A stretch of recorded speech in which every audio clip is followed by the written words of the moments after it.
was July 17th, 1955, when Walt Disney dedicated the very park I'm standing in not too far from here. And now, we're at the 60th anniversary of Disneyland, and I'm joined by Justin from the Walt Disney Archives to talk about some really cool items. These are actual pieces of Disney history. I'm immediately drawn to this one right here. Well, that's probably the most important. That is Walt Disney's #1 name tag. And in 1955, cast members didn't have their names on their name tags. They had number badges like that. They were brass number badges. And of course, Walt had #1. Right, of course. And he showed it off, actually 10 years later in the Tencennial, he wore it. And it wasn't until 1962 that the plastic with our names on them, name badges, came along. Sure. That's really interesting. So what, when this lives at the archives, is it in like a glass case behind 78 vaults? Like, in a box, in a box, in a box. Sure. But now it's here. It's really awesome to see. Of course, we're in the middle of a really amazing 2-day press event to kick off the 60th anniversary, and it's, I guess, not all that unlike when Disneyland first opened. Yeah, I mean, if you look around, the trees have gotten bigger. Sure. But Main Street looks remarkably similar. Yeah, and you know, I've got, you know, my credential that I've been wearing. Looks like you've got some items from opening day. Yeah, we have right here, these are the invitation and the parking pass from the press preview day, which was July 17th, the official opening. Also when they filmed Dateline Disneyland on cameras much like these. And very cool.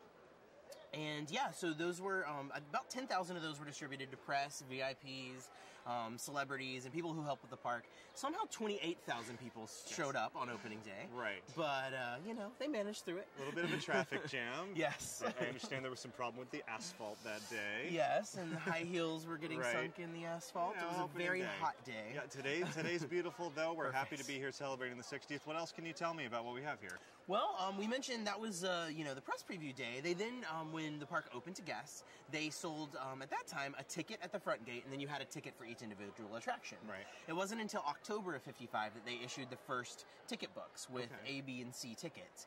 And then, of course, 1959, the e-ticket rolled out with the opening of the monorail, the submarine voyage, and the Matterhorn bobsleds, which have recently been reimagined. Yes, you know, I had a chance to ride the Matterhorn bobsleds multiple times this morning. The new animatronics for the Abominable Snowman, pretty amazing.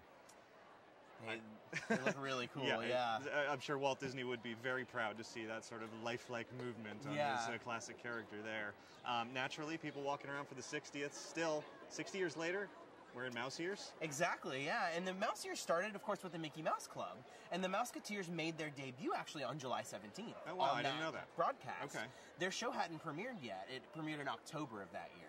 And once the Mickey Mouse Club did premiere, of course, every kid across the country wanted a set of mouse ears. Of course. And they were selling like crazy. Since then, Disneyland has sold 84 million mouse ears. That's just a few. Just a few, just a few. These are some of the very earliest ones to be sold in the park. They were made by Benet Alby Company, which actually operated the Mad Hatter stores here in the very early days of the park. Okay, so this literal hat that is sitting right here is decades old. Oh, yes. That's pretty awesome. Very close to 60 years. That's great. Of course, people walking around, maybe first-timers to Disneyland, first thing you do on the way in, you grab a park map. I understand this is sort of the early version of that? Yeah, this is one of the souvenir guides that you would have purchased. And it's pretty cool because they thought it was really important to have something like that available on opening day. But of course, there was no photography of the park on opening day. It was just finished. Yeah. And so it's actually full of illustrations, which is really cool. And the other cool thing about it is that Walt insisted that they sell it for 25 cents. Because, you know, I'm sure the merchandising people thought we could make more money off of this, but Walt's idea was, well, if everybody buys one, then everybody across America is going to have one on their coffee table. And then everybody wants to come back and, you know, they're like, oh, I see these great things in the guidebook. I want to be there. Exactly. Very cool. Now, the last item here, it looks to me like a construction hat. It might. This is actually another very, very popular piece of Disneyland headgear from the early days. This is the Kepi Cap. And interesting name. If you look at pictures of kids in the late 50s and early 60s, so many of them in the park are wearing these awesome little helmets. And they had a few different versions, but this one has the really cool images of the lands of the park. Yeah, that's really great. Of course, you know, Fantasyland being the forefront of everything. Sleeping Beauty Castle has this beautiful diamond overlay. They just unveiled the 60th logo on it. And, you know, the only way to really get an appreciation for it, come out and see it. 60th anniversary celebration going on for many, many months out here at Disneyland. Justin, thanks so much for showing off these awesome pieces of Disney history.